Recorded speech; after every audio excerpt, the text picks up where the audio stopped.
¿Por qué?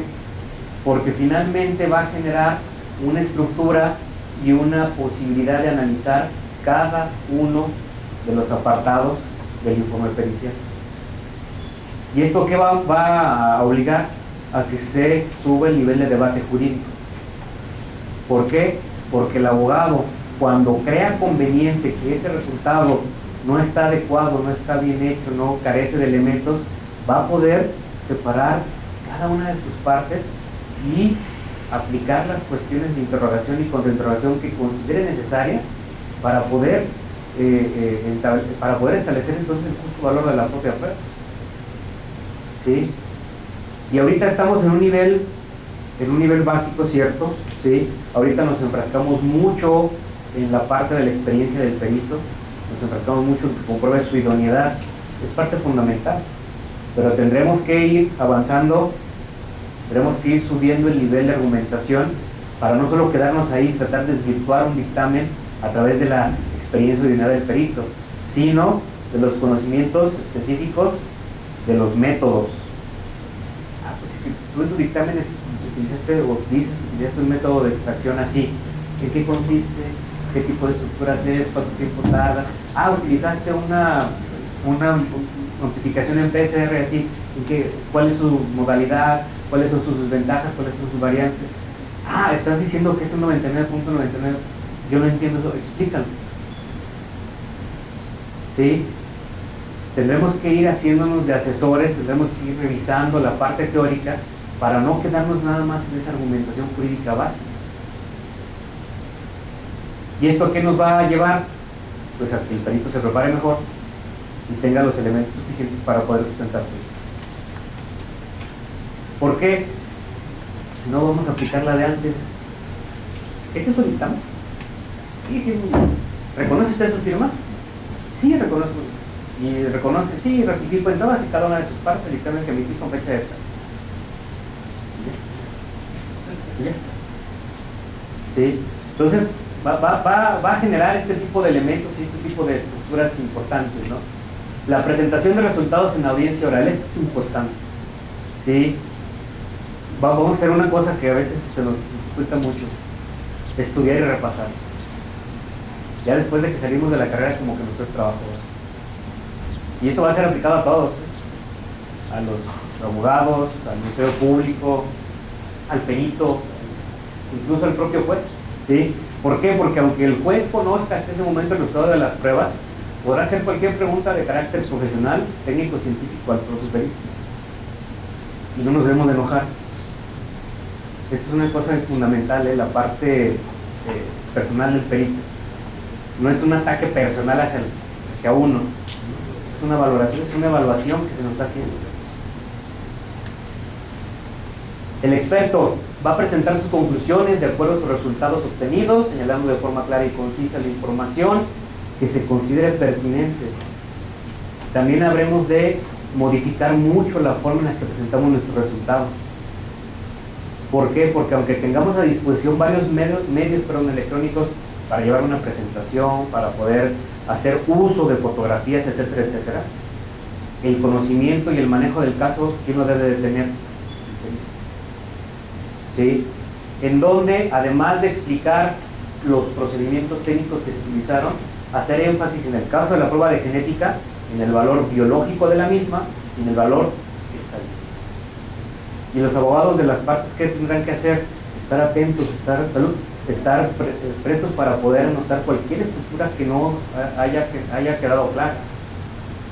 Los ministerios públicos también podrán hacer los interrogatorios y los abogados, bajo este tiempo específico que les da el juzgado para conocer los resultados 5 días antes de la audiencia y poder analizar todos los factores que se consideren pertinentes. Todos. Es más, hasta dónde saca la información. Nos hemos encontrado con mucho pesar dictámenes que tienen su información está en Wikipedia. No estoy diciendo que consultar en interés sea malo, pero acuérdense que una de las estructuras que estamos revisando es la validación de la ciencia. Y si el método no está validado, si la estructura no está validada, pues, ¿qué es lo que podemos poner en duda de ese dictamen? el valor de la misma, el valor de la información que prevé. ¿Sí? Entonces, hasta de dónde saquemos la información va a ser necesario establecer este tipo de procedimientos para poder generar este tipo de estructuras y llegar al punto del interrogatorio y el contrainterrogatorio. ¿Sí? Entonces, este apartado, esta estructura de la presentación en audiencia oral va a ser importante. ¿Por qué? Porque esto es cuando se llega a la audiencia, pero parte del procedimiento, gran parte de la estructura de oralidad prevé que podamos solucionar los conflictos antes de que se llegue a un juicio oral. Y esta es una de las herramientas que mejor se van a utilizar. ¿Por qué? Porque la estructura del elemento de la prueba de ADN para determinación del parentesco va a ser útil y puede ser muy importante utilizarla cuando existe esa duda en la generación del vínculo de parentesco entre dos personas. ¿Sí? Este proceso y estos elementos específicos que tenían como objeto resolver ese conflicto o esa estructura dentro de las pruebas periciales, dentro del elemento probatorio que se tiene que comprobar junto con las demás pruebas, va a generar un vínculo muy importante. ¿Sí? ¿Por qué? Porque si aquí el objeto específico es el conocimiento y el derecho del niño a que sepa su origen biológico, entonces la prueba pericial puede ser utilizada antes de que se someta este proceso a juicio. ¿Sí? Y que se pueda utilizar como una herramienta no para dañar, no inquisitoria, sino de reparación. ¿Sí? Y esto es fundamental, esto es tan importante, así tan importante. Cuando nosotros, por ejemplo, en el laboratorio llegan las personas y quieren hacer una prueba particular, la respuesta que todos nos dan, es porque no sé. Porque es la duda la que está ahí en cuestión. ¿Sí? Porque es esa estructura que quiero resolver, y ya después que acepte el resultado, ya después que psicológicamente cambie mi percepción hacia ese problema, ya tendré la capacidad de tomar una decisión, ya tendré la capacidad de decidir qué voy a hacer. ¿Sí? Y la mayoría de las, nos ha tocado ir a audiencias ya en el sistema de oralidad, antes de entrar a la audiencia, pasan a mediación y se resuelven ahí las cosas. ¿Sí? Entonces, este tipo de pruebas, este tipo de elementos va a ser importante porque ya lo veíamos en el video de hace un momento. Aquí la principal estructura, el principal punto específico que se trata de cumplir es el respeto a las garantías y a la estructura de los menores. ¿Sí? Que ha generado todo este tipo de elementos de este proceso específico que se trata de comprobar. Y sí es cierto, va a haber casos, va a haber situaciones donde lo que menos interesa va a ser el derecho del niño. ¿Sí? Muchas de las ocasiones en este tipo de elementos hay un trasfondo económico muy importante, y hay que decirlo. ¿Sí? Es un punto que hay que ir mediando también, que como abogados se habrá también que poder equilibrar ese tipo de estructuras para poder lograr un justo medio. ¿Y un justo medio hacia quién? Hacia todas las partes. ¿Sí? En este cambio, en esta búsqueda de la aplicación igualitaria y equitativa de la justicia y de las leyes, hay que ser muy meticuloso en esa revisión específica. ¿Sí?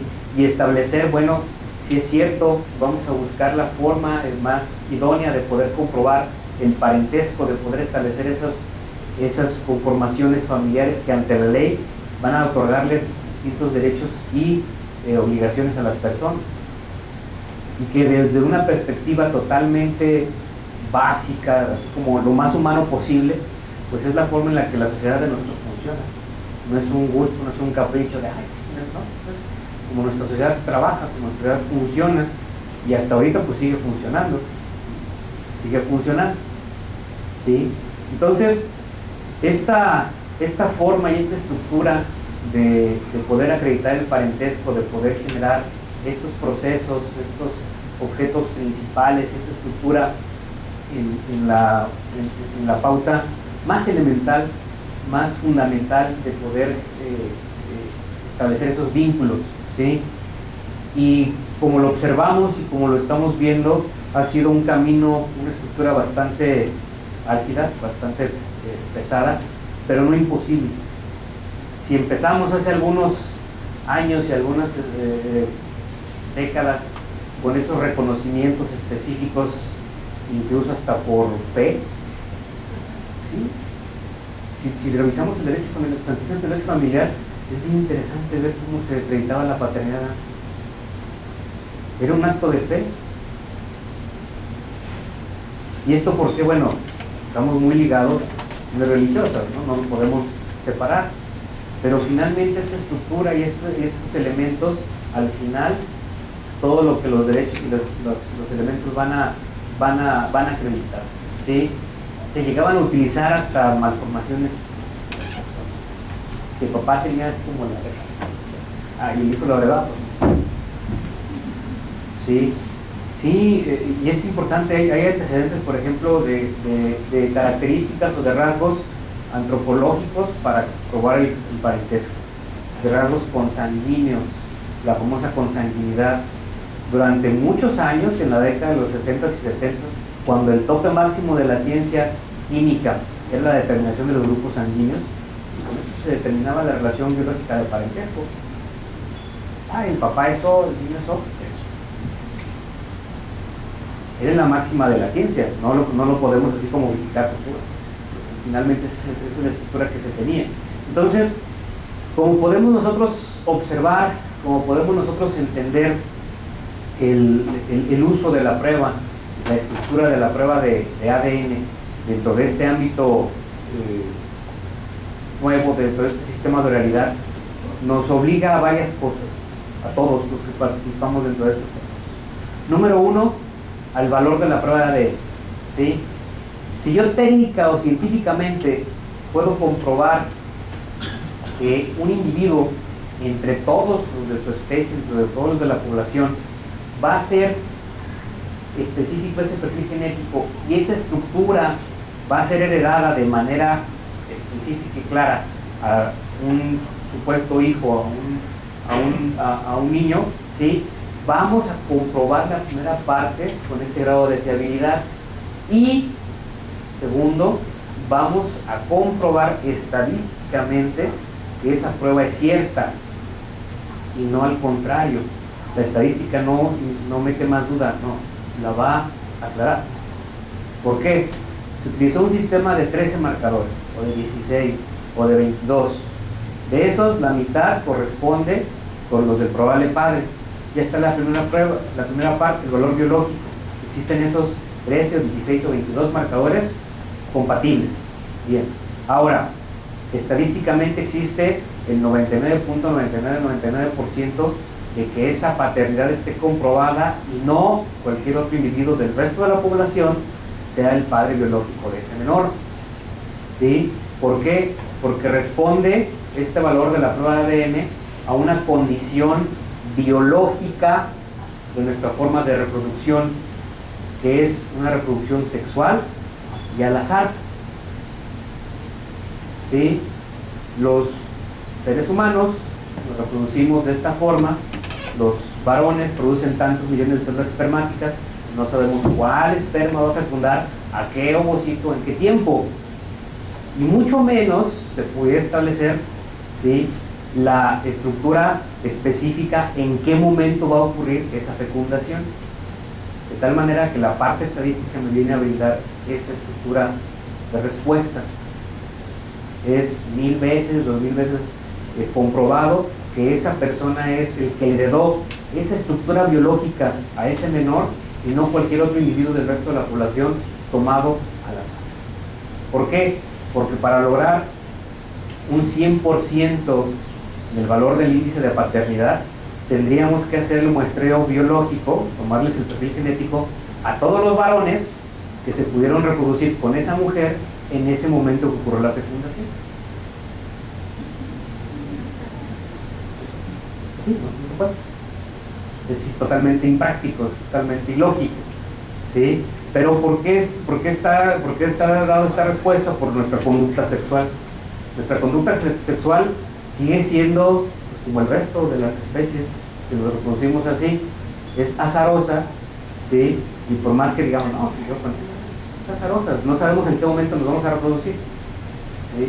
Puede ser, no sé, saliendo de aquí de la caja, llegando, no sabemos en qué momento está, ¿sí? Entonces está esa estructura. Y estos elementos van a ser los que nos den la pauta para poder generar esta estructura de tal forma que, ahora sí, cada individuo va a heredar una estructura genética, un alelo del padre biológico y otra de la madre biológica.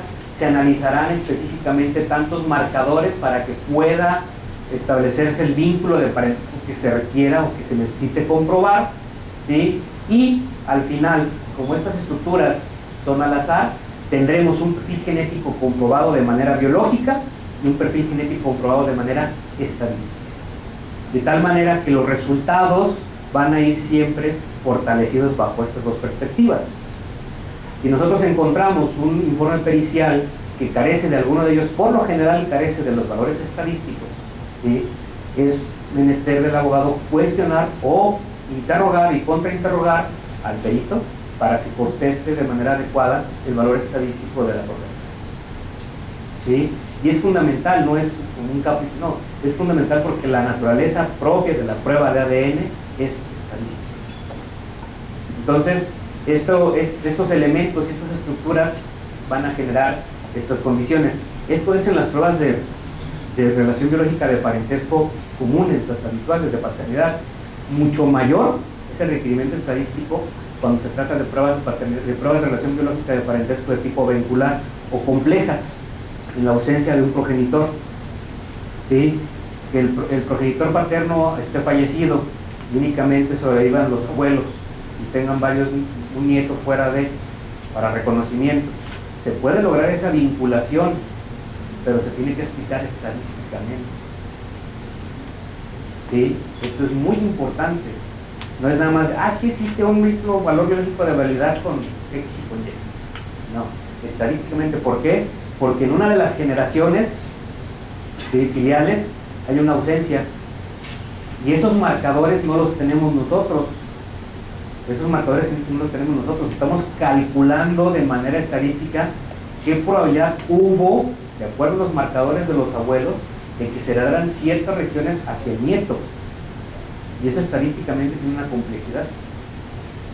Los teoremas de Bayes para eso sirven, para poder establecer estos vínculos de relación biológica de parentesco complejo.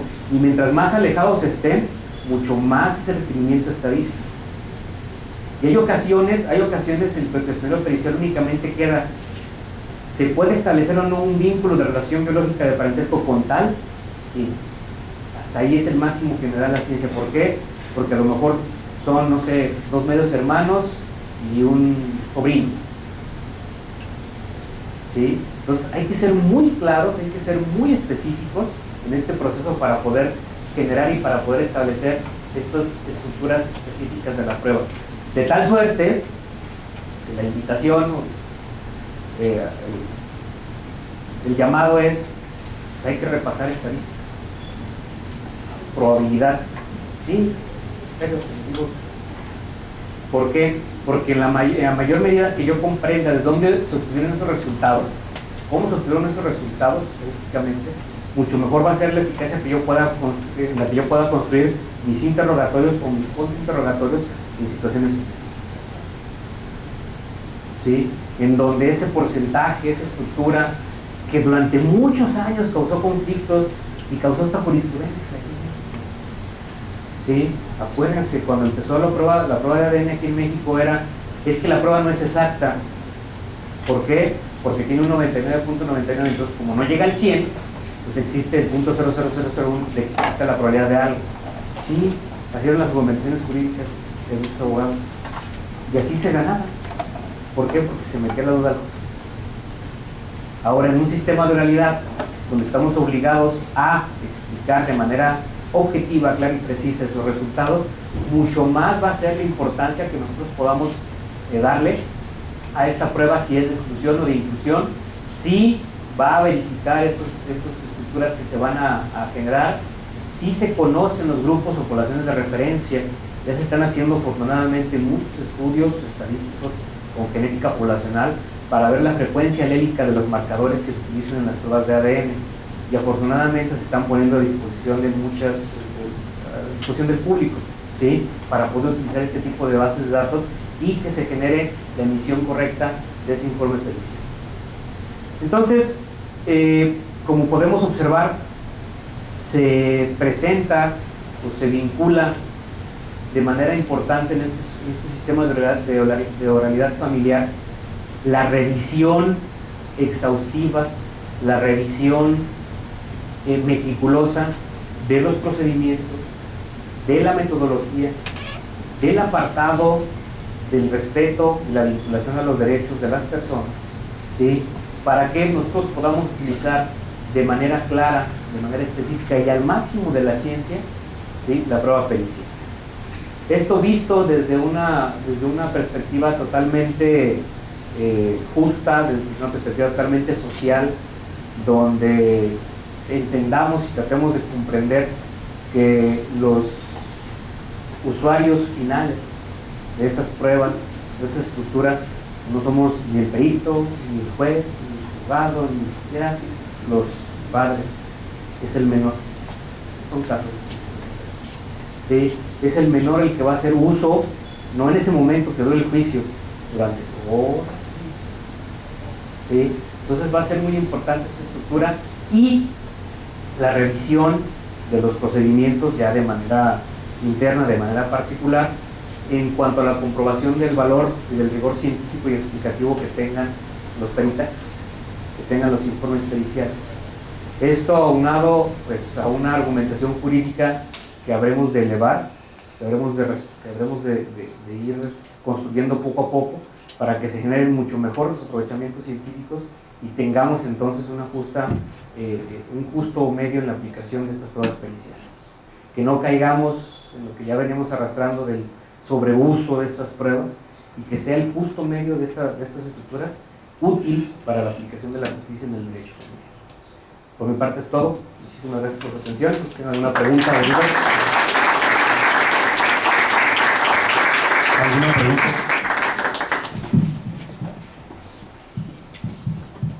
Sí, buenas tardes. Buenas tardes. Buenas tardes a todos. Mi nombre es Patricia Muñoz y le agradezco mucho, biólogo. Ha sido muy ilustrativo escucharlo.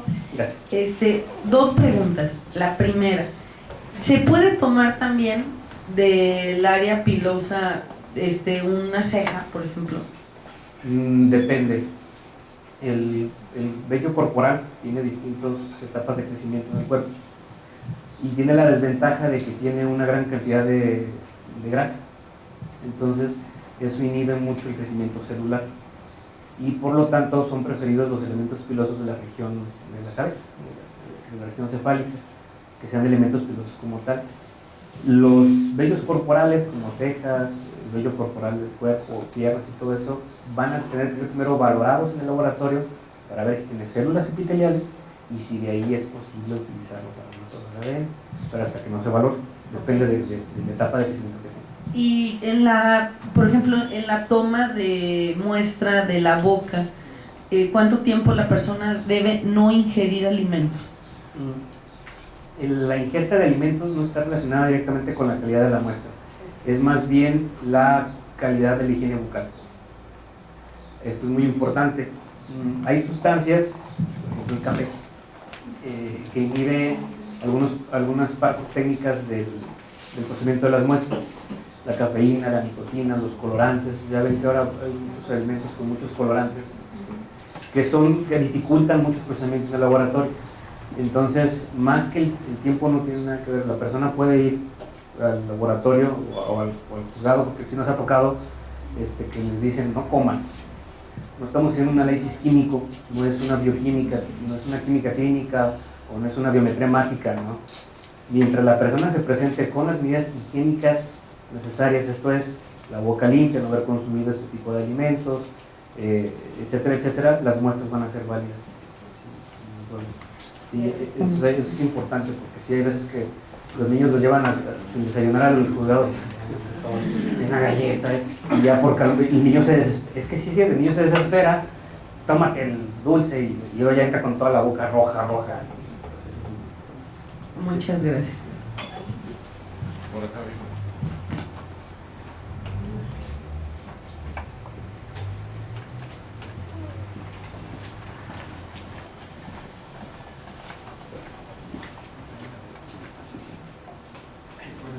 buenas tardes. ¿Sí se escucha?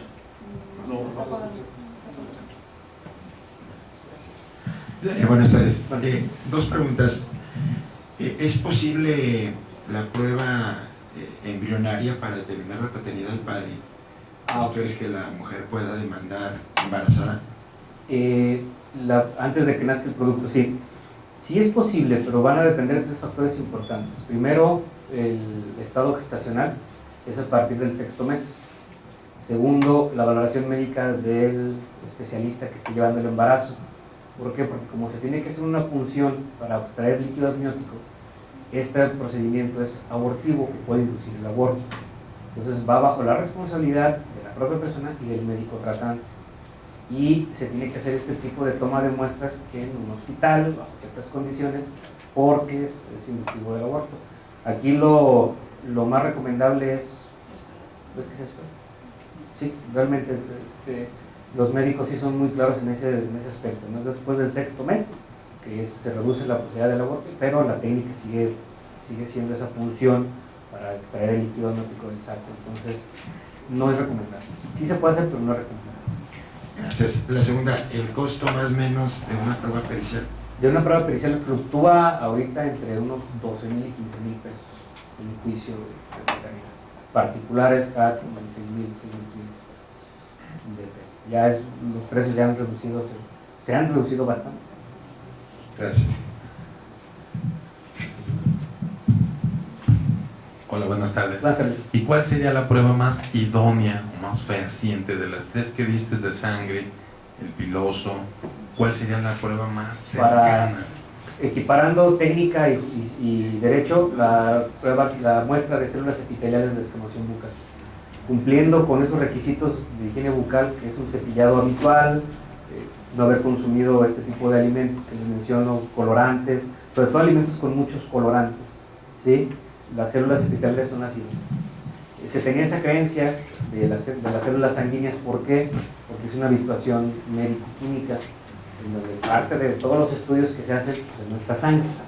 Y sí es cierto, hay una gran cantidad de células blancas en nuestra sangre, pero incluso la hemoglobina, los eritrocitos, son contaminantes biológicos en una prueba de ADN, porque están ahí nada más como un sistema externo, es una contaminación biológica.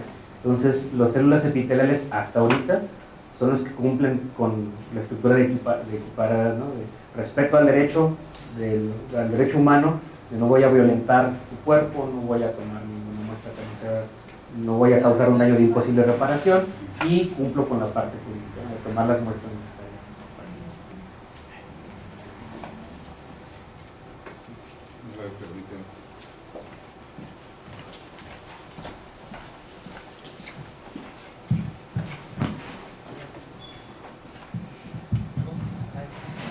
Buenas tardes. Disculpa, ¿será verídico que a través de tomar en una botella de agua, de ahí se puede agarrar el ADN de una persona? Sí, las muestras obtenidas en soportes, en sustratos especiales, sí tienen un interés forense. ¿Y por cuánto tiempo es aplicable ese? Aquí depende mucho de la cantidad de células que se tengan en el soporte y del tiempo de exposición a los factores ambientales. No hay un tiempo así determinado o específico, va a depender de esas estructuras, pero estamos hablando de días a meses, ¿sí? Un lapso más o menos de meses. Hay sustratos, por ejemplo, como las gomas de mascar, que por la cantidad de células que se desprenden de la descamación de la masticación son en mayor cantidad. En las botellas como estas de plástico el contacto es poco, son menos células. Los cepillos de dientes, depende del sustrato, cada sustrato va a tener que ser valorado, así como los elementos pilosos, cada sustrato va a tener que ser valorado para ver si hay células epiteliales y si son viables para su estudio. Muchas gracias.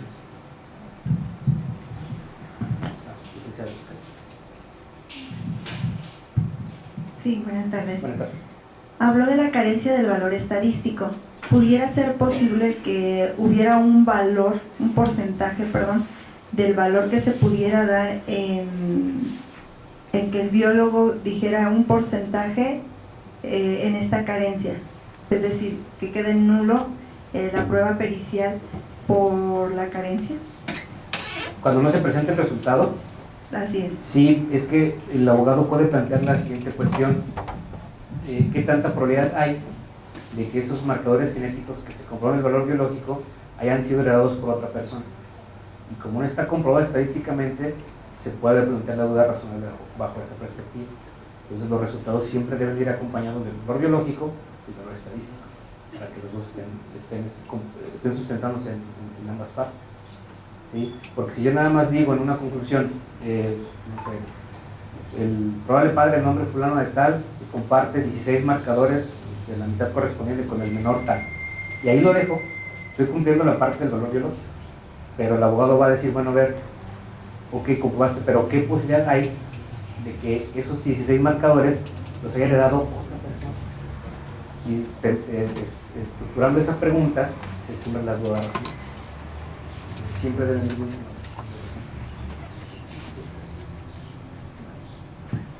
Muchas gracias por su presencia. Muchas gracias.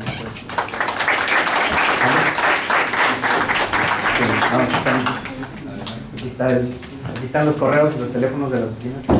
Obviamente el biólogo viene a dar estas pláticas porque se dedica a esto. Cualquiera que necesite, están los datos de Daniel ahí para cualquier asesoría, lo que se les ofrezca. Ya tiene oficina aquí en León, la matriz está en Aguascalientes, pero ahí están los datos, ¿correcto? Con descuentos si demuestran que vinieron aquí a la Casa de la Cultura a la conferencia.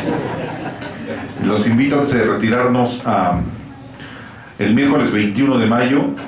La mediación en materia familiar va a ser impartida por la licenciada Marta Simón Alonso Pérez, que es mediadora y conciliadora en el Centro de Justicia Alternativa del Estado. El 21 de mayo a las 5. ¿Sí? De todas maneras, a todo el mundo les llega, a todo el mundo, ojalá, a todos los presentes les llega el correo de invitación del que hacemos, ¿no? Muy bien. Ahora sí vamos a darle un fuerte aplauso a Daniel por su participación y desde la nombre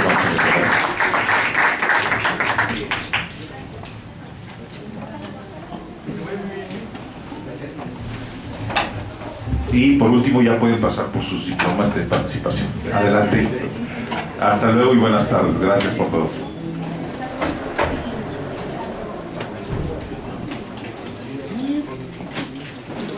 Luis, qué gusto saludarte. Sí, hombre,